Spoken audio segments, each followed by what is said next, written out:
하나님 말씀 보시겠습니다. 하나님 말씀은 요한복음 1장 12절과 13절입니다. 신약성경 142페이지, 신약성경 142페이지입니다. 요한복음 1장 12절부터 13절까지의 말씀 찾으셨으면 제가 봉독하겠습니다. 영접하는 자 곧 그 이름을 믿는 자들에게는 하나님의 자녀가 되는 권세를 주셨으니 이는 혈통으로나 육정으로나 사람의 뜻으로 나지 아니하고 오직 하나님께로부터 난 자들이니라. 아멘. 이 시간은 여름 수련회 구원론 8번째 강의가 되었습니다. 양자됨의 특권이라는 제목으로 하나님 말씀 증거하도록 하겠습니다. 양자됨의 특권.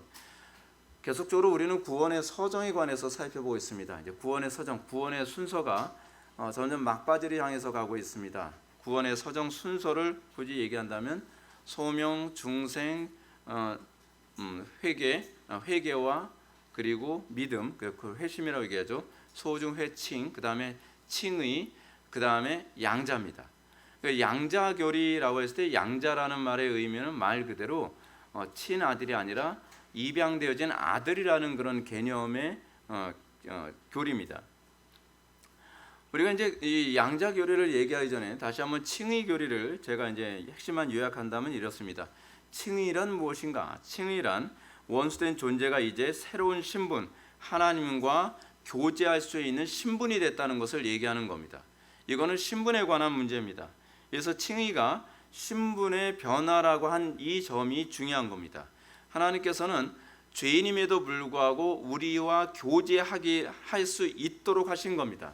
우리가 의로워졌기 때문에 우리가 하나님과 교제할 수 있게 된 것이 아니라, 또는 우리가 하나님과 교제할 수 있는 어떤 자격이 있기 때문에, 우리가 실제로 흠이 없는 존재가 됐기 때문에 하나님과 우리가 교제할 수 있게 된 것이 아니라, 우리는 여전히 죄인임에도 불구하고 우리가 하나님과 교제할 수 있게 됐다는 것을 의미합니다. 그러면 여러분 어떻겠습니까? 쉽게 얘기해서 속이 터지겠죠. 예. 그러니까 여러분 신분을 바꿔 주셔서 하나님께서 우리와 교제할 수 있는 특권을 부여해 주셨는데, 문제는 뭐냐면 속을 세게 하는 그런 모습을 가지고 있는 거예요. 근데 죄인들, 그러니까 칭의되지 않은 사람들하고는 하나님께서 아예 단절되어 있기 때문에 그 부분에 관해서는 덜 하시겠지만, 문제는 하나님께서 우리와 교제를 하시고, 그러면서 하나님께서 우리와 그 교제하는 가운데 어떻게 해요? 우리에게 은혜를 부어주시고, 그래서 우리를 날마다 새롭게 변화시켜 주시는 것입니다. 우리는 여전히 죄인이지만 하나님께서 죄인들을 당신이 교제권 안에 들어오게 하시기 위해 신분을 수여한 것입니다. 그래서 루터는 신자를 뭐라고 표현해요? 의롭게 된 죄인이라고 얘기한 겁니다. 그러니까 여전히 죄인인 상태인 것은 틀림없습니다. 우리는 칭의됐다 하더라도 우리는 죄를 짓습니다. 그런데 우리는 하나님과 교제할 수 있게 되어진 죄인이란 얘기입니다. 이렇게 이해하시면 됩니다. 이제 우리는 칭의 교리에 이어서 또 다른 신분을 살펴보게 됩니다. 그것은 양자입니다. 칭의도 신분에 관한 얘기라고 한다면 양자도 신분에 관한 얘기입니다. 어떤 체험에 관한 문제가 아니라 신분에 관한 문제, 신분에 관한 문제라고 했다면 이 신분이라는 얘기는 자격이라는 얘기입니다. 어떠한 자격이 주어지게 되었다는 것. 칭의는 하나님과 교제할 수 있는 자격이 부여됐다고 얘기한다면, 양자는 이제 어떤 자격이 부여됐다는 겁니까? 하나님을 아버지로 대할 수 있는 자격이 부여됐다, 이렇게 이해하시면 되는 것이죠. 근데 이 교리는 칭의나 중생과는 분명히 다른 교리입니다. 양자 교리는 칭의 교리나 중생 교리하고는 다릅니다. 머레이 교수의 가르침처럼 칭의는 우리가 하나님 앞에 의롭다 인정받으며 영생의 자격을 받는 것을 의미합니다. 이거에 비하여 또 중생은 하나님의 형상을 따라 우리의 심령이 변화되는 갱신을 말합니다. 그래서 여러분들이 중생했다라고 한다는 것은, 거듭났다라고 얘기하는 것은 뭘 의미합니까?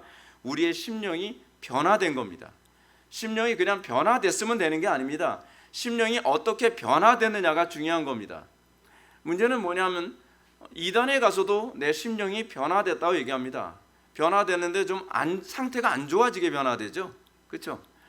그러니까 우리는 변화됐으면 이것이 은혜 받았다라고 자꾸 착각을 하는데, 중요한 것이 뭐냐면 내가 어떻게 변화되느냐가 중요한 겁니다. 어떤 그 광신자들처럼 말이에요, 무슨 불 받았다고 하면서 강단 앞에서 대굴대굴 구르는 것이, 이것이 은혜되고 이것이 중생됐다는 것을 의미하지 않습니다.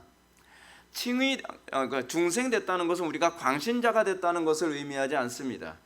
우리가 중생하게 됐다라고 하는 것은 비로소 하나님의 영광을 이제 부여받게 되었고, 신적인 그 의욕, 제가 아까 광고 시간에서 잠깐 말씀드렸던 것처럼 우리에게 새로운 의욕, 옛날엔 죄악된 의욕으로 우리 항상 불타지 않습니까? 우리는 눈만 뜨면 어떤 의욕에 붙잡혀 있습니까? 우리는 죄질 의욕에 우리는 붙잡혀 있죠. 그렇죠? 우리는 미워할 의욕에 붙잡혀 있죠. 우리는 도둑질할 의욕에 붙잡혀 있고, 사치하고 낭비할 의욕에 붙잡혀 있고, 허영에 항상 의욕에 붙잡혀 있습니다. 우리는 눈만 뜨면 죄질 의욕으로 가득합니다. 하나님의 영광, 그건 우리에게 별로 관심이 없습니다. 이웃에게 유익, 그건 우리에게 별로 관심이 없습니다. 이웃의 유익도 어떻습니까? 여러분들 마음속에서 나한테 뭔가 이익이 되고 계산이 맞아 떨어져야만 이웃에게 뭔가 선을 행하려고 하는, 이웃에게 뭔가 유익을 주려고 하는 그런 거 아닙니까? 순수하지가 않습니다. 순수하지가 않아요. 근데 예수를 믿고 중생한 이후에 우리에게 나타나는 그 의욕이라고 하는 것은 그리스도의 거룩한 의욕이 우리 속에 들어온 것입니다. 그래서 다른 사람들이 우리를 볼 때 변화됐다라고 볼 수밖에 없는 거죠. 왜냐하면 우리에게 새로운 의욕이 있으니까. 여러분, 예를 들어서 여러분 그렇지 않나요? 공부하기를 정말 죽어라고 하기 싫어하는 애가 있습니다. 공부에 의욕이 전혀 없어요. 공부를 하라고 책을 주면은 책 높이 측정해가지고 배고 잡니다 그냥. 근데 이런 의욕이 없던 애가 어느 날 공부에 의욕이 생기기 시작을 했습니다. 공부하라고 아무리 강요하고, 아무리 야단치고, 아무리 뭐 협박하고, 아무리 무슨 매수를 해도, 뭐 선물 줄게, 뭐 사줄게, 뭐 치킨 사줄게, 뭐 아무리 얘기해도 소용이 없던 애가 공부에 새로운 의욕을 느끼기 시작을 합니다. 그랬을 때 우리가 뭘 느끼게 됩니까? 아, 얘가 달라졌다라고 얘기하지 않습니까? 사람이 달라지는 것은 어떤 지적인 달라짐 이전에 의욕의 달라짐입니다. 우리 그리스도인이란 더 이상 악에 대한 의욕에 사로잡힌 존재가 아니라, 우리는 거룩하고 선하고 하나님을 영화롭게 하는 것에 대한 새로운 의욕에 불타오르는 존재가 된 것입니다. 이것이 중생입니다. 중생은 자격의 문제가 아니라 의욕의 문제입니다. 이에 반해서 양자는 이 둘의 개념을 더 선명하게 하는 것입니다. 여러분, 제가 이제 중생에 관해서 좀 더 말씀드린다면 그렇습니다. 여러분, 어떤 사람들하고 주로 이제 친해지게 됩니까?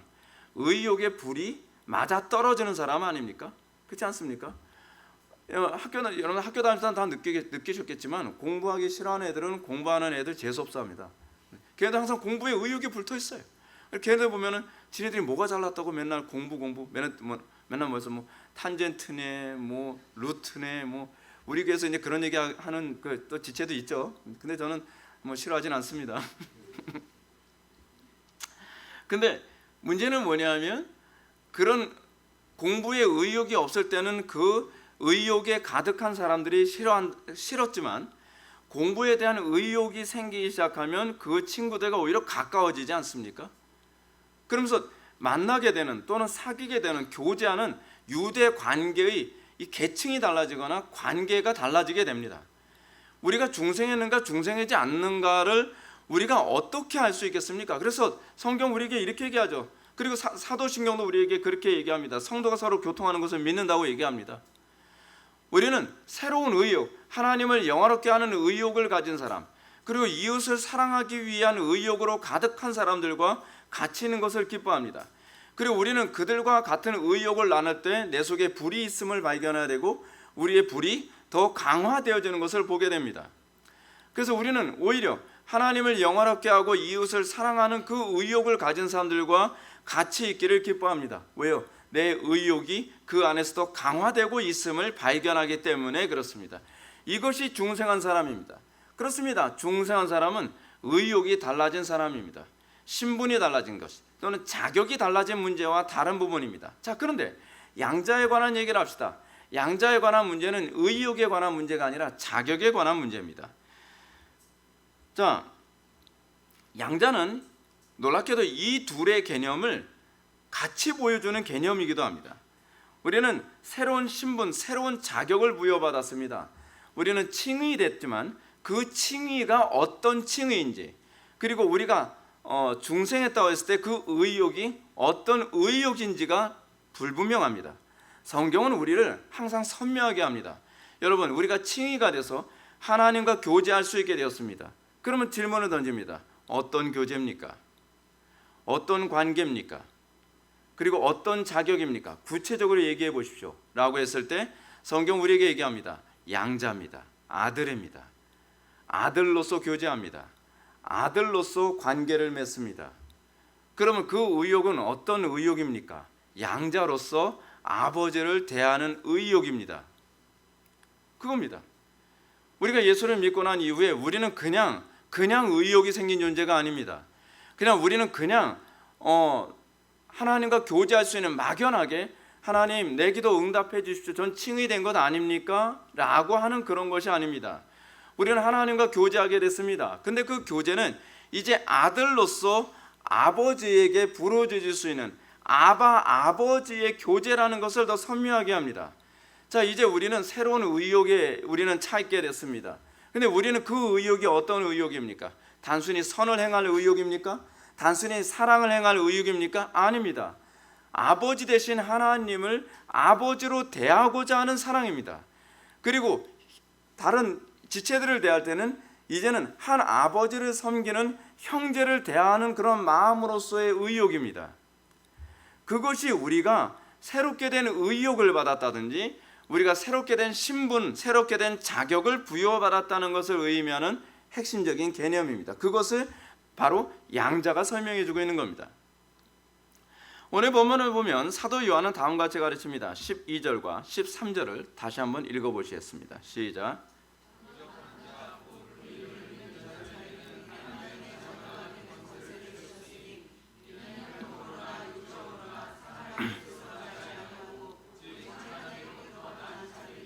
아멘. 사도 요한은 분명하게 가르치듯이 우리가 하나님과 교제를 나누게 된 이 자격의 실체를 하나님의 자녀가 되는 권세라고 얘기하고 있습니다. 이 본문이 이제 주로 많이 전도하는 사람들에 의해서 왜곡되어진 본문이죠. 영접하는 자, 곧 그 이름을 믿는 자들에게 하나님의 자녀가 되는 권세를 부여받았다. 근데 문제는 뭐냐면 이 영접이라는 말이 손 붙잡고 이제 어떤 영이 들어올 테니까 마음 준비 단단히 하세요, 그렇게 하면서 스물스물 무슨 영이 들어오는 그런 게 아닙니다. 우리는 어디서 이상하게 자꾸 이런 식으로 생각하는 경향성이 있습니다. 영접한다는 말은 믿는다는 얘기입니다. 믿는다는 것은 전적인 하나님께 대한 신뢰를 의미합니다.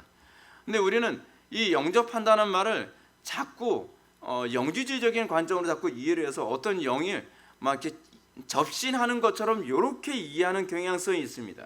그 개념이 아닙니다. 그냥 전적으로 하나님을 신뢰하고 이제는 그분을 의탁하며 이제는 그분을 따라 살겠다는 것을 의미합니다. 그런데 그런 사람들에게, 그렇게 영접하는 자에게 하나님께서 어떤 권세를 주셨다는 것입니까? 하나님의 자녀가 되는 권세를 주셨다는 것입니다. 그렇습니다. 자녀는 권세입니다. 자녀라고 하는 것은 권세입니다. 예를 들어서 여러분들 어떤 옛날에 왕자와 거지 얘기 들었잖아요. 거지가 왕자가 됐습니다. 그럼 권세를 부여받은 거죠. 그냥 그 신분 자체가 엄청난 자격을 의미합니다. 우리가 하나님의 자녀가 됐습니다. 온 우주의 창조주이신 하나님의 자녀가 됐습니다. 그 자녀가 됐다는 것은 권세를 위임받았다는 것을 의미합니다. 근데 우리가 예수를 믿고 난 다음에 우리에게 그 권세가 나타납니까? 여러분들이 이 부분에 대해서 고민해야만 합니다. 우리는 하나님의 자녀가 됐습니다. 양자가 됐습니다. 양자가 됐대? 양자가 됐대가 아니라 양자됨으로써 그 자격을 실감하냐 말이에요. 성경은 피상적이지 않습니다. 하나님께서는 우리에게 이 자녀가 된 것에 대해서 구체적이고 실제적인 이 권세가 있음을 우리에게 얘기하고 있습니다. 자, 그런데 흥미로운 게 이겁니다. 과연 어떤 종교가 신의 자녀가 되는 권세를 부여한다고 얘기합니까? 그렇지 않습니까? 물론 이런 얘기는 합니다. 여러분들 이집트에서 파라오가 됐다라고 하는 것은 신의 아들이 됐다는 것을 의미하는 개념이라고 얘기합니다. 근데 그것은 단순히 신의 아들이라는 그런 아버지와 아들에 관한 그런 개념이 아닙니다. 자기의 통치성을 강화하기 위한 신성적 개념입니다. 그렇게 해서 남들에게 내 통치는 신적인 의미를 가지고 있다라고 하는 그런 의미를 부여하기 위해 한 사람에게만 그런 어떤 아들의 권위를 부여하죠. 근데 누가 부여하죠? 자기네들끼리 부여하죠. 신이 인정하는 것처럼 어떤 예식을 취하지만 실제로 신이 부여하는 것이 아니라 자기네들이 왕관을 씌우면서 그렇게 부여합니다. 그것이 이제 중세 시대 때 이 교황이 왕에게 그 어떤 그 권력을, 신적 권력을 부여하는 것과 비슷한 개념 아닙니까? 그닥 그 개념입니다. 오로지 성경만이 신자들을 하나님의 자녀로 인정한다고 얘기합니다. 이건 굉장히 영광스럽고 굉장히 놀라운 일입니다. 우리는 하나님의 자녀가 되는 특권, 우리는 자격을 부여받은 것입니다. 그래서 우리는 중생과 양자의 관계를 다시 한번 생각해 봅시다. 중생이란 뭐라고요? 새로운 생명, 새로운 심령, 새로운 의욕, 심령의 새로운 변화입니다. 근데 그것이 어떤 새로운 것이라고요? 자녀로서의 마음입니다. 여러분들은 자녀로서의 마음을 소유하게 됐습니까? 여러분들은 우리에게 어떤 모습이 나타났습니까? 우리는 예수를 믿고 난 이후에 우리는 율법을 지킵니다. 근데 그 율법을 지키는 것이 억지로 지킵니까? 이 문제가 중요한 문제입니다. 여러분, 우리는 율법을 지키는 것이 의무가 아닙니다. 예를 들어서 우리가 남이었을 경우에는, 우리 하나님과 관계가 없을 때는 우리가 율법을 지키는 것은 그냥 억지로 의무적으로 지키겠죠. 율법 안 지키면 지옥 간다고 얘기하니까. 근데 사실은 우리가 양자된 이후에 율법을 지키는 것은 지옥에 갈까봐 율법을 지키는 것이 아닙니다. 지옥에 갈까봐 거룩하게 사는 것이 아닙니다. 지옥에 갈까봐 우리가 자녀처럼 행동하는 것이 아닙니다. 우리는 하나님과 나와의 관계에서 자녀의 마음을 품게 되었기 때문에 그렇습니다. 그래서 하나님을 기쁘시게 해드리고 싶은 겁니다. 그래서 하나님을 아버지로 느끼시기 때문에 그 아버지 대신 하나님의 마음을 아프게 해드리고 싶지 않은 겁니다. 어떻습니까? 우리에게 그 마음이 있습니까? 그 마음이 없으면 어떤 현상이 나타납니까? 남들 있는 데에서는 굉장히 자녀인 것처럼 행동하다가 남들 없을 때는 악마처럼 행동해야 되는 것 아닙니까? 이걸 우리는 위선이라고 얘기하지 않습니까? 이것이 우리 속에 있는 거짓됨과 위선의 특징입니다. 다른 사람들 앞에서는 천사처럼 행동합니다. 다른 사람들 앞에서는 내가 하나님을 잘 믿는 사람인 것처럼 행동을 합니다. 근데 다른 사람들이 없을 때, 그리고 나를 아는 사람들이 없을 때는 우리는 불신자들과 아무것도 다를 바가 없이 행동을 합니다. 왜 그렇습니까? 그 속에 자녀의 영이 없기 때문에 그렇습니다. 자녀의 영이 있을 경우에는 남들이 보든 안 보든 항상 어디에 있든지, 가정에 있든지 교회에 있든지 밖에 있든지 우리는 항상 일관성 있고 동일한 자녀다운 행동을 우리는 취하게 되어 있습니다. 왜냐하면 그것은 우리에게 주어진 새로운 자격이고, 그리고 우리에게 주어진 새로운 심성이기 때문에 그렇습니다.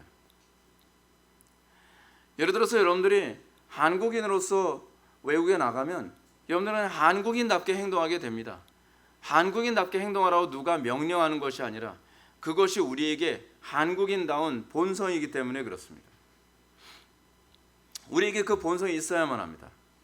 우리에게 그 본성이 있는지를 우리는 좀 점검해야만 합니다. 어떤가요? 여러분들 안 믿는 사람들과 따졌을 때 여러분들 이런 새로운 본성을 느낍니까? 우리에게 있어서 양자됐다는 것은, 그리고 우리에게서 이런 중생이라고 하는 것은 이런 새로운 본성의 변화를 얘기하는 겁니다. 이에 대해서 사도 바울은 이렇게 얘기합니다. 로마서 8장 15절 보면 너희는 다시 무서워하는 종의 영을 받지 아니하고 양자의 영을 받았으므로 아바 아버지라 부르짖느니라. 우리 이 중생의 칼날을 얘기합니다. 우리는 중생했습니다. 우리는 성령을 받았습니다. 근데 그 성령이 어떤 성령이라는 겁니까? 하나님을 아버지로 인식하게 되지는, 하나님에 대한 새로운 인식이 들어오는 영입니다.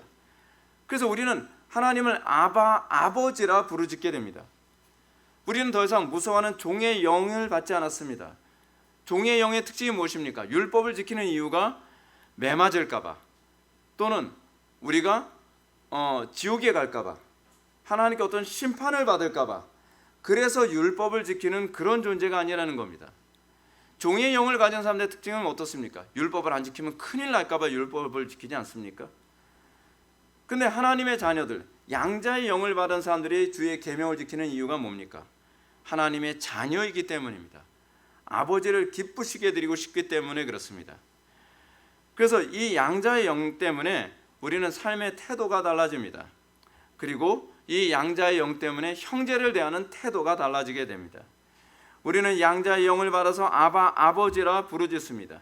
이런 심령의 변화를 통해서 우리는 하나님의 자녀다운 모습을 갖게 됩니다. 흥미로운 점은 머레이 교수가 다음같이 지적했다는 사실입니다.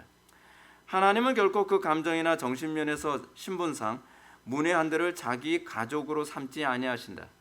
중생은 양자의 선행 조건이다. 중생시키는 바로 그 성령이 또한 아버지라 부르는 양자된 자의 심령 속에 보내진다. 그러나 양자 그 자체는 단순한 중생도 아니고 양자의 영도 아니다. 즉 중생은 선행 요건이요 양자는 결과이다. 이게 무슨 소리냐면요, 이겁니다. 하나님께서는 우리를 양자로 받아들이시는데 그냥 신분만 주시는 것이 아니라 우리를 변화시켜서 양자로 받아들인다는 얘기입니다. 하나님께서는 우리를 문외한 같은 존재를 받아들이지 않습니다. 하나님께서는 우리를 양자로 받아들이실 때는 양자 될 만한 성품으로 변화시켜서 양자로 받는 것이지, 우린 자꾸 이렇게 생각하잖아요. 난 개판이고 전혀 변화되지 않고 아무래도 나는 양자의 영 받은 게 맞을 것이라고 생각해요.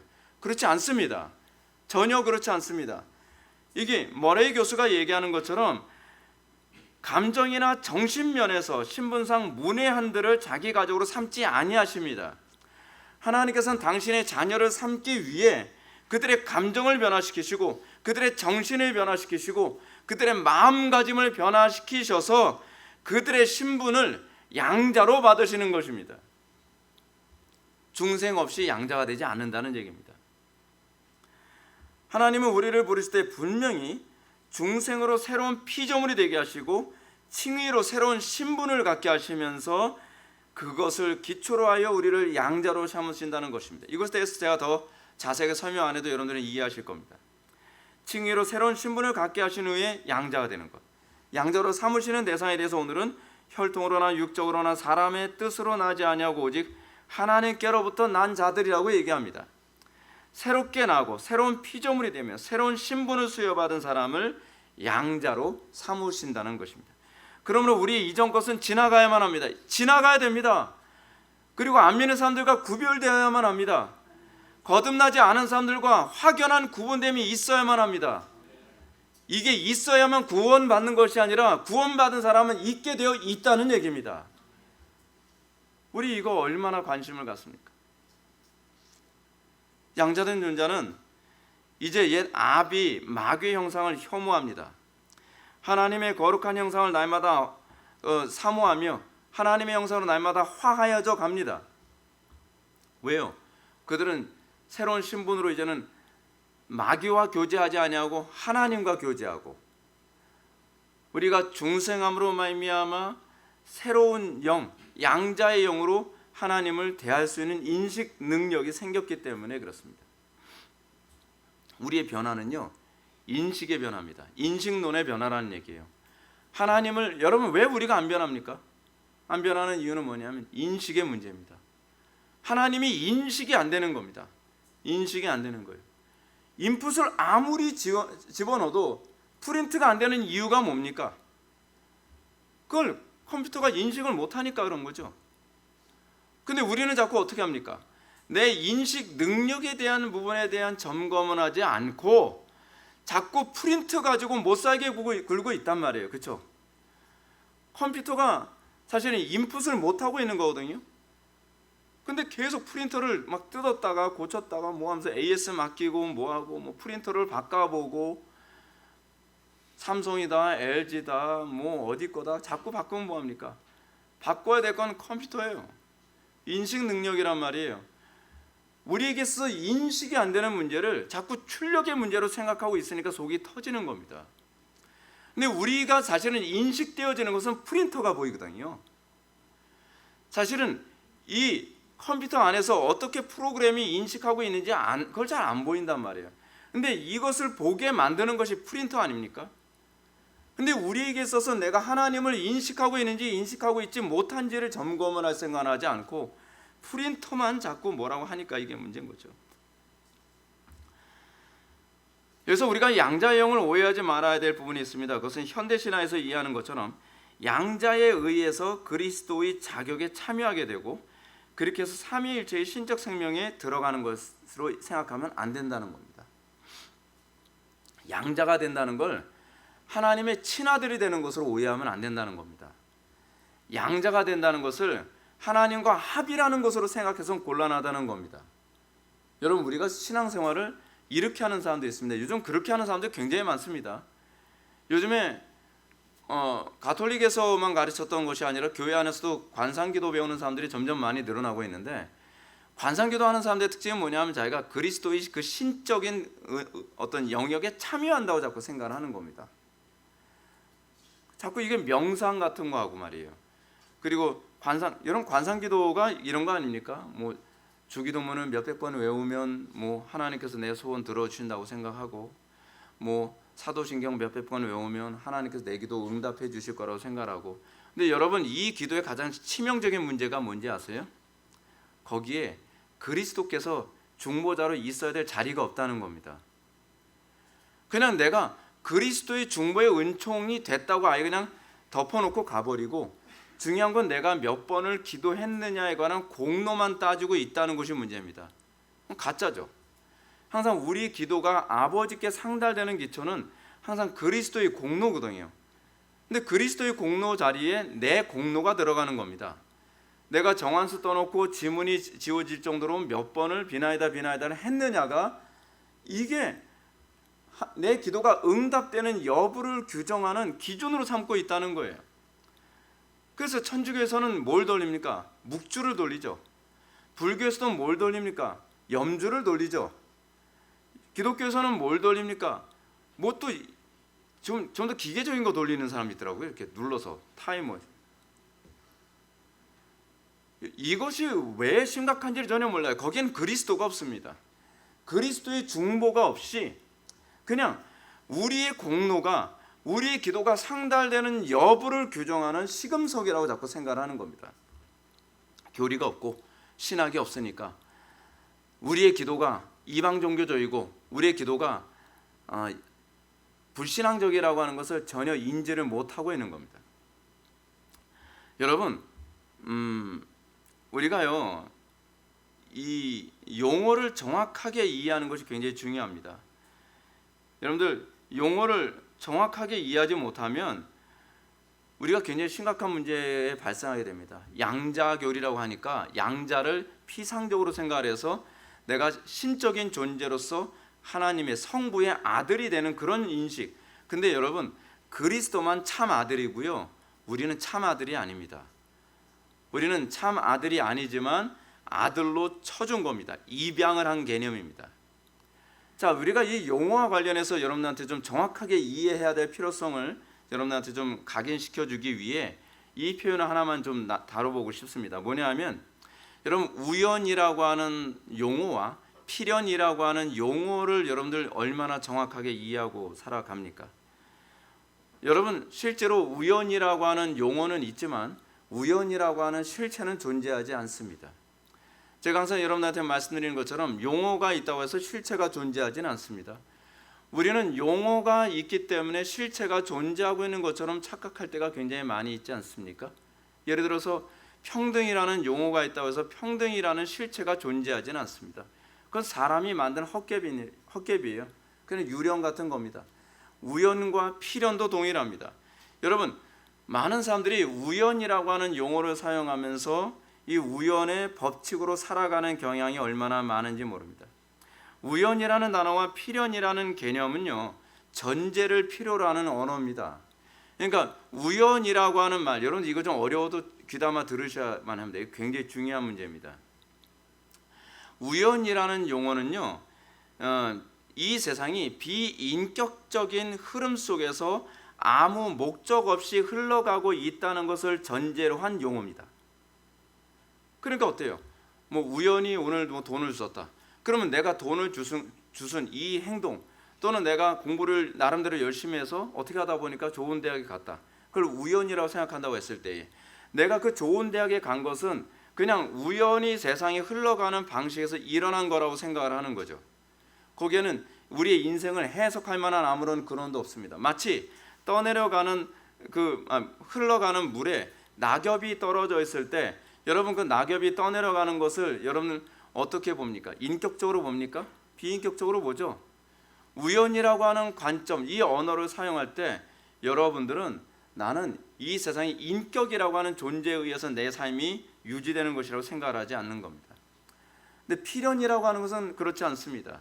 필연이라는 단어는 하나님이라고 하는 인격적인 존재가 이 세상을 주관하고 있고, 그리고 인격적일 뿐만 아니라 완전하시고 전능하시고 전지하신 분이 이 세상을 움직이고 있기 때문에 이 세상에서 일어나는 모든 사건에 대해서 우리는 어떻게 해석을 하냐면 우연이라고 해석하지 않고 필연이라고 생각을 합니다. 왜냐하면 이 세상은 인격적인 역사의 결과라고 보기 때문에 그런 거죠. 그러면 필연을 향해서 갈 경우에는 여러분 목적성이 있습니까? 없습니까? 목적성이 있죠. 우리가 예수를 믿고 난 다음에 이 세상이 필연에 의해서 움직여지는, 하나님의 주권에 의해서 움직여지는 인격적인 존재에 의해서 움직여진다는 인식을 갖게 될 때 우리는 인생에서 갑자기 뭐가 들어오기 시작을 하냐면 목적의식이라는 것이 들어오게 됩니다. 예수를 믿는다고 하면서도 목적의식 없이 떠내려가는 낙엽처럼 살아간다면 여러분들은 아직 인격적이신 하나님이 인식이 되지 않고 있다는 것입니다. 하나님께서 온 우주를 태초에 창조하셨습니다. 그 시간까지 창조하신 겁니다. 근데 그 창조 안에서 하나님은 인격적인 목적과 인격적인 필연이라고 하는 과정을 통해 우리는 그걸 주권과 예정과 작정이라고도 표현합니다. 그렇게 세상이 움직여져 가도록 하나님께서 작정하셨습니다. 근데 우리가 그 작정이 하나님을 인식함과 동시에 비로소 인식되어지고, 그래서 여러분들은 오늘 이 자리에 앉게 된 것이 우연의 결과가 아니라 필연의 결과라는 것을 인식하면서 그 필연을 만드신 하나님이 인격적이시고 선하시고 지혜로우신 분이라는 그 인식하에 우리는 범사에 감사할 수 있고, 나의 삶에 나타나는 수많은 사건들에 대해서 우리는 해석 불가능하다고 생각하지 않고 인격적이고 선하시고 그리고 기뻐하실 수 있는 해석이 가능하다고 믿게 되는 것입니다. 우리가 용어 하나하나를 정확하게 이해하고 살아갈 때 우리 삶 속에 나타나는 수많은 문제에 대해서 우리는 피상적으로 살아가지 않습니다. 안 믿는 사람들처럼 아무 생각 없이 되는 대로 살아가지 않습니다. 노력하든 노력하지 않든 결과는 뭐 이렇게 되겠지, 그게 아닙니다. 필연, 그 하나님의 작정, 그리고 분명한 목적을 인식하게 되면 우리는 그 목적을 향해서 온 힘을 다해 살아가게 되어 있습니다. 그래서 예수 믿는 사람들, 저 사람 정말 예수 제대로 믿는 사람인가, 대충 믿는 사람인가, 안 믿는 사람인가를 알 수 있는 것은 그가 얼마나 분명한 목적 의식을 가지고 하루하루를 하나님의 선하신 필연에 맞춰서 살아가고 있는 존재인가로 알 수 있습니다. 나는 필연을 믿습니다, 난 하나님의 작정을 믿습니다 라고 하면서 목적 의식 없이 살아가고 하루하루를 대충대충 살아가고 마치 오늘 나에게 하루 세 끼니 먹게 된 것도 우연히 주어진 것처럼 생각을 하고 내가 학교를 무사히 갔다 온 것도 우연의 결과처럼 생각한다면 그걸 어떻게 기독교인이라고 얘기할 수 있겠습니까? 그러니까 감사가 없는 거죠. 그러니까 삶 속에 아무런 해석도 하려고 하지 않는 거죠. 그냥 어제의 삶에 오늘의 삶으로 돌아가면서도 아무런 이것을 해석하려고도 하지 않고 이것에 대해서 고민도 하지 않고 속된 말로 아무 생각 없이 하루하루를 살아가게 되는 것입니다. 왜요? 그것이 우연이라는 개념이 들어온 사람들에게 나타나는 특징이에요. 그래서 우연이라는 개념이 그 속에 자리를 잡고 있는 사람의 인생은요, 허무합니다. 허무해요. 그러니까 인생을 열심히 나름대로 살았다고 하지만, 예를 들어서 난 열심히 공부했습니다. 근데 하나님이라고 하는 인격적인 존재가 이 세상을 인격적으로 이끌어갔다는 인식 없이 자기가 자기 세계 안에서 자기가 목적을 세워서 열심히 하게 되어 살아간 사람은 나름대로 열심히 살았는데 나중에는 뭐예요? 허무해져요. 왜 허무해질까요? 그것 자체도, 그 목적까지도 우연이라고 생각하기 때문에 그렇습니다. 내가 그 목적을 설정한 것조차도 우연이에요. 왜냐하면 이것이 일관성 있는 사고거든요. 그렇지 않습니까? 반티리 얘기하는 것처럼 이 세상 모든 것이 우연의 산물이라고 한다면 우리의 이성도 우연의 산물이고 우리의 합리성도 우연의 산물이고 나에게 주어진 모든 것도 우연의 결과일 뿐이에요. 거기서 우리는 어떻게 의미를 찾고 우리는 거기서 어떻게 자유함을 누리고 우리는 거기서 어떻게 감사를 할 수 있죠? 우연에는 감사가 없습니다. 낙엽이 무슨 감사가 있겠습니까? 자, 하던 얘기로 돌아갑시다. 우리가 왜 양자라는 용어 하나조차도 우리는 대충 이해하면 안 됩니까? 우리는 언어 하나를 사용한, 조던 피터슨이 그런 얘기합니다. 인간의 존재가 다른 어떤 동물보다 가장 탁월한 이유는 인간은 언어를 사용할 수 있고 그리고 문자를 읽을 수 있고 그거를 이해할 수 있는 또는 그것을 쓸 수 있는 존재이기 때문이다. 근데 우리가 언어를 대충 사용하고 우리가 언어를 문자를 정확하게 이해하는 삶을 살아가지 않는다고 한다면 우리는 점점 어디에 가까워지기 시작하냐면 짐승에 가까워지기 시작을 합니다. 마치 문자가 없이 사는 사람들하고 별반 차이가 없어져 간다는 거죠. 요즘 이 세대가 어떻습니까? 요즘 세대 참 책 읽기 싫어하거든요. 책 읽기 싫어하니까 점점 어떻게 됩니까? 짐승화돼 갑니다. 왜요? 감각적인 것, 눈에 보이는 것, 들리는 것, 오디오북 귀로 듣는다고 해서 여러분들이 지성적이 되지 않습니다. 그건 정보를 습득하는 것 뿐입니다. 근데 이미지로 보일 수 있는 활자를 내가 눈으로 익히고 내 정신이, 내 뇌가 그것을 문자와 언어로 인식을 하면서 그것을 내 세계관으로 받아들이는 것은 사람만 할 수 있습니다.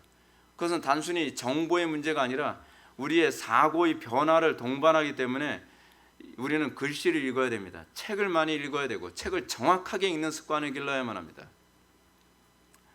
사실은 그리스도인들은 그런 사람들입니다. 그래서 기독교가 들어가면 지성적인 세상이 되고 문맹률이 현저하게 떨어지게 됩니다. 근데 우리가 예수를 믿는다고 하면서도 책 읽는 거 관심 없고 생각하는 데 관심이 없고 그냥 동물적이고 감각적인 것에만 관심을 갖게 되는 이유가 무엇입니까? 간단합니다. 여러분들이 이 세상을 우연처럼 보고 있기 때문에 그렇습니다. 이 세상은 우연이 아닙니다. 필연입니다. 필연이라면 왜 나에게 이런 현상이 나타나는가를 고민할 수 있어야 됩니다. 자, 양자에 관한 교리로 다시 돌아갑시다. 양자 교리를 믿는다고 고백한다면 나에게 어떤 의미가 있는지 생각해 보셨습니까? 그냥 우리는 양자니까 천당 가겠지. 왜 이렇게 생각이 단순합니까? 왜 우리는 그 생각에 과정이 없습니까? 왜 우리는 그냥 주입돼 버리고 맙니까? 우리는 이 교리가 궁극적으로 나에게 어떤 프로그레스 안에서 이 교리가 주어졌는지를 왜 생각하지 않습니까? 이 교리는 사람이 어떻게 살아야 되는 것이며 우리는 어떤 자격으로 살아가는 존재인가를 끊임없이 깨닫게 하는 것입니다. 여러분들에게 이 양자교리가 그런 깨달음을 갖게 만듭니까? 여러분들 이 양자교리가 내가 하나님의 자녀다운 삶을 살아가야 된다는 것에 대한 생각을 하게 만듭니까? 내가 이 양자교리가 나의 마음에 어떤 마음을 주고 있는지 여러분들 생각하고 있습니까? 여러분, 물론 이 교리가 여러분들을 중생하게 만드는 건 아닙니다. 그러나 이 교리는 중생하게 만드는 것이라기보다는 성령으로 거듭난 성도의 정체성을 알아가게 만드는 것이 그 근본적인 첫 번째 목적입니다. 교리가 왜 필요한가? 교리는 여러분들을 중생하기 위한 것보다는 여러분들이 중생했고 구원받은 존재인가의 실체를 명확하게 드러내기 위해서 교리가 첫 번째로 존재합니다. 두 번째로 교리가 필요한 이유는 뭐냐 하면 하나님께서는 그 교리를 이 동일한 교리를 또 다른 방식으로 사용할 수 있는데 그것이 뭐냐면 그것을 데이터로 해서 하나님께서는 여러분들을 중생하게 만들기도 하기 때문에 그렇습니다. 그래서 항상 강단에서는 바른 교리가 선포되어져야 되고 바른 교리는 두 가지 역할을 동시에 수행하는데 그것이 뭐냐면 하나는 우리를 내가 진짜로 중생하고 진짜로 믿음이 있는지를 알게 해주는 효과와 또 하나 뭐냐면 아직 거듭나지 않았다고 한다면 내가 하나님 앞에 회개하여 거듭나게 만드는 효력을 발생한다는 사실입니다. 자, 여러분들은 어떻습니까? 여러분들은 이 교리를 통해서 어떤 심령의 변화가 일어나고 있습니까? 여러분들은 이 교리를 통해서 내가 정말 양자된 존재라는 것에 대한 실질적 인식을 갖게 만듭니까? 저는 여기서 하나님의 가족된 양자된 자의 아버지는 누구인가에 대해서 이제 얘기하고 싶습니다. 우리가 기도할 때 우리는 하나님을 아버지라고 부릅니다. 자, 그럼 제가 질문을 던집니다. 어느 쪽 여러분들이 부르시는 그 아버지는 누굽니까? 성부입니까? 성자입니까? 성령입니까? 자, 이에 대해서 머레이 교수는 이렇게 얘기합니다. 성령은 인간과의 관계에서 하나님의 부격을 말할 때 그들과의 이 관계를 맺으시는 분은 특히 성부이신 사실을 가르쳐 준다라고 얘기합니다. 놀랍게도 성자께서 아버지로 부르시는 그 대상을 우리도 아버지라고 부를 수 있게 되었다는 것입니다. 그건 특권입니다. 그러나 우리가 제1이 되신 성부를 아버지라고 부를 수 있게 된 것은 오로지 그리스도의 중보를 통해서입니다. 그리스도 빼고 하나님을 아버지라고 불러봐야 소용이 없습니다. 여러분들 하나님 아버지 그런다 해서 하나님이 아들로 우리를 여기시는 게 아닙니다. 여러분들이 하나님을 아버지라고 부를 때에 항상 성령에 의하여 그리스도를 통해 기도할 때라야만 하나님께서 여러분들을 아들로 인식하시는 겁니다. 그리스도가 우리의 기도의 중심이고 그리스도가 우리의 삶의 중심이며 그리스도 없이는 우리는 아무것도 하나님 나라의 유업을 기업으로 받을 수가 없습니다. 우리는 반드시 성자의 공로와 의라는 중보를 통해서만 아버지께 나아갈 수 있습니다. 근데 우리는 기도할 때 어떻게? 내 공로로 하나님께 나아가려고 할 때가 많지 않나요? 제가 관상기도 방금 얘기할 때 문제가 뭡니까? 내가 몇 번 주기도문을 외웠느냐? 300번 주기도문을 외웠는데 효력이 없으면 500번 주기도문 외웠는데 효력이 없으면 1000번? 1000번을 불러도 소용이 없습니다. 여러분, 10,000번을 불러도 소용이 없습니다. 우리의 기도는 믿음으로 하는 것이지 공로로 하는 것이 아닙니다. 그 믿음이라고 하는 것은 그리스도를 통한 은혜의 공로에 대한 믿음입니다. 근데 믿음이 없는 거잖아요. 내 공로를 더 의지하잖아요. 그러니까 여러분들은 항상 부러지거나 달라지지 않는 때가 그래서 그런 겁니다. 우리는 오로지 그리스도의 중보를 통해서만 이 모든 것이 가능합니다. 그리스도께서는 분명히 승천하시기 전에 이렇게 얘기합니다. 내가 내 아버지 곧 너희 아버지, 내 하나님 곧 너희 아버지께로 올라간다라고 말씀하십니다. 놀랍게도 그리스도께서는 우리의 아버지가 하나님 아버지라고 얘기합니다. 그럼에도 불구하고 그리스도와 우리는 아버지와 교제하는 관계 방식이 다릅니다. 그리스도께서는 단독적으로 아버지와 교제할 수 있지만 우리는 그리스도를 통하지 않고서는 아버지께 나아갈 수가 없습니다. 삶의 매 순간순간마다 그리스도가 우리의 삶의 중심이어야만 합니다. 그러므로 이에 대해서 머레이 교수는 이렇게 얘기합니다. 물론 성자에 대한 아버지로서의 하나님과의 관계가 사람들에 대한 아버지로서의 하나님과의 관계와 동일시돼서는 안 된다. 성자의 영원하신 발생은 인간의 양자와 같을 수 없다. 그럼에도 불구하고 우리가 생각할 수 있는 것은 그리스도 안에 있는 모든 기업을 우리가 받을 수 있다는 것입니다. 놀라운 게 이겁니다. 그리스도 안에 있는 모든 기업을 그리스도에게만 주시지 아니하시고 아버지께서는 우리에게도 주시기로 하셨다는 겁니다. 그래서 로마서 8장 17절은 이렇게 얘기합니다. 자녀면 또한 상속자 곧 하나님의 상속자요 그리스도와 함께한 상속자니 우리가 그와 함께 영광을 받기 위하여 고난도 함께 받아야 할 것이니라. 우리는 공동 상속자가 된 겁니다. 공동 상속자가 됐다고 얘기합니다. 그것이 로마서에서 우리에게 가르치는 바입니다. 근데 그 공동 상속자가 되는 방법이 뭡니까? 어떻게 공동 상속자가 됩니까? 여러분들 예수를 믿으면 그냥 공동 상속자 곧바로 딱 됩니까? 또 그렇지가 않아요. 바울은 얘기합니다. 그리스도의 십자가를 져야 된다고 얘기합니다. 그렇죠? 그리스도와 함께한 상속자니 우리가 그와 함께 영광을 받기 위하여 우리가 공동 상속자가 되게 하기 위하여 고난도 함께 받아야 할지니라. 그래서 바울이 얘기합니까? 뭐라고 얘기하죠? 십자가 외에는 내가 자랑할 것이 없다. 여러분 우리가 예수를 믿는다고 함에도 불구하고 우리에게 왜 하나님 나라의 그 부유함이 우리에게 왜 안 주어집니까? 그 이유를 바울은 이렇게 얘기하는 거죠. 그리스도의 십자가를 짊어지기를 거부하기 때문에. 오히려 그리스도의 십자가의 원수로 살아가고 있지 않습니까? 요즘처럼 교회 안에서 십자가가 멸시받은 때가 어디 있었습니까? 제가 매번 설교할 때 느끼는 것이 이겁니다. 십자가만 얘기하면 불편해져요. 여러분들은 뭐가 좋습니까? 예수 믿고 성공하고, 예수 믿고 복 받고, 예수 믿고 천당 가고, 예수 믿고 잘 먹고 잘 살고, 예수 믿고 뭐 병 고침 받고, 예수 믿고 어쩌고 저쩌고. 바울은 십자가 외에는 할 말이 없다고 얘기합니다. 왜요? 십자가 안에 사실은 이 모든 영광스러움이 다 있기 때문에 그렇습니다. 도대체 그러면 그리스도 안에 있는 그 상속이 도대체 뭡니까? 자, 여러분들이 별로 좋아하지 않는 걸 소개해 드리겠습니다. 하나님의 형상입니다. 여러분들이 이것에 대해서 매료를 느끼지 않는다고 한다면, 내가 하나님의 형상으로 화해지는 것에 별로 관심을 느끼지 않고, 현재 나의 문제 해결하는 데만 관심을 갖고, 현재 나의 고통을 덜어주는 거에만 관심을 갖고, 잘 먹고 잘 살고 성공하고 그런 거에만 관심을 갖고 있다고 한다면, 여러분들이 안 믿는 사람들과 무슨 차이가 있겠습니까? 우리가 왜 십자가를 사랑합니까?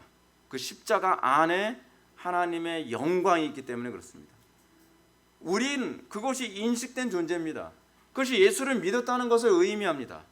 우리는 이전에 좋던 것 이제는 가범내가 된 겁니다. 우리가 예전에는 무엇이 여러분들이 좋았습니까? 그리고 이제는 무엇이 좋아졌습니까? 찬송가 가사가 언급하고 있는 것처럼 예수를 믿고 나서 이전에 좋던 것 이제는 가벗고, 이제는 그리스도만이, 또는 그 안에 있는 하나님의 영광과 형상이 가장 가치 있게 여기게 되었다는 것입니다. 이거 아니고서는 어떻게 우리가 그리스도인이라는 걸 입증할 수 있겠습니까? 그리스도를 가장 가치 있게 여기고 하나님의 형상으로 화해지는 것을 가장 가치 있게 여기지 아니하면서, 안 믿는 사람들처럼 게으름과 나태함과 부귀와 명예와 성공과 남들 누리는 거 다 누리면서 사는 것을 복이라고 생각한다면, 아니 이게 어떻게 안 믿는 사람들하고 구별이 됩니까? 어떻게 이걸 그리스도인이라고 규정할 수 있겠습니까? 양자됨이란 무엇입니까? 아버지를 닮는 걸 좋아하는 겁니다. 아버지를 닮는 걸. 그렇죠? 여러분들이 정말 아버지를 사랑한다면 아버지를 닮고 싶어 하죠. 나이가 들어가면서 아버지처럼 말하고 싶어지고, 아버지처럼 생각하고 싶어지고, 아버지에게서 나타나는 그 영광스러움을 내가 다 얻기를 원하는 것, 그걸 갖게 된 것이 양자됨 아닙니까? 양자됨의 특권은 바로 여기 있습니다. 우리가 아버지를 닮아가는 것, 그리스도를 통해서 아버지 안에는 그 영광에 참여하게 되는 것입니다. 요즘에 저는 관심이 겁니다. 그리스도 안에 있는 그 지혜, 그리스도 안에 있는 그 사랑, 그리스도 안에 있는 그 탁월함, 그리스도 안에 있는 그 온유함, 그리스도 안에 있는 그 인내, 그리스도 안에 있는 그 모든 것들을 어떻게 하면 다 소유할 수 있을까? 여러분, 우리는 그것이 우리에게 너무 즐거워야 되는 것 아닙니까? 그래서 찬송가는 이렇게 가사를 합니다. 구주를 생각만 해도 그렇게 좋거든. 그 얼굴 볼 때 얼마나 좋으랴. 그것이 우리가 예수를 믿는 이유입니다. 뭐 때문에 여러분들 교회 옵니까? 뭐 때문에 여러분들이 예수를 믿는다고 얘기합니까? 교회 오면 심심하진 않으니까. 교회 오면 어떤 지식을 배울 수 있으니까. 교회 오면 뭐 어쩌고 저쩌고. 라이스 크리스천? 그렇죠? 뭐 빵도 주고 밥도 주고, 뭐 교회 오면 뭐 내가 좋아하는 누가 있고, 내가 좋아하는 그리스도가 아니라 내가 좋아하는 그 누구.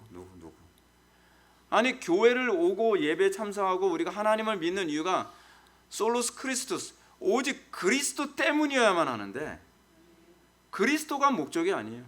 그리스도가 목적이 아니니까 어떤 현상이 나타납니까? 내가 요구하는 내 육신의 욕망이 채워지지 않고 뭔가 불편하면 그냥 후딱후딱 교회 빨리빨리 옮기잖아요. 왜 옮기죠? 그리스도가 목적이 아니기 때문에. 어느 교회 가면 그 교회에서는 뭐 영어로 뭐 예배를 해줘서 애들 영어 공부 시켜주고, 어느 교회 가면 그 교회는 뭐 그 수영장 있고 뭐 레저 시설 잘 돼 있어서 거기 가면 뭐 그것이 좋고, 어느 교회 가면 뭐 그 교회에서 뭐 어떤 시스템이 있고 뭐가 있고. 그거는 예수를 믿는 이유가 될 수 없습니다. 근데 그것이 오늘날 문제죠. 만약에 우리가 그것을 기독교라고 생각한다면, 여러분들은요, 황금 송아지를 만들어 놓고 이 우상이 우리를 애굽에서 인도하는 여호와라고 소리치며 춤추는 사람들하고 아무 차이가 없습니다. 사랑하는 성도 여러분, 여러분들의 안목이 바뀌기를 바랍니다. 여러분들이 예수를 믿는 것에 대한 인식이 달라지길 바랍니다.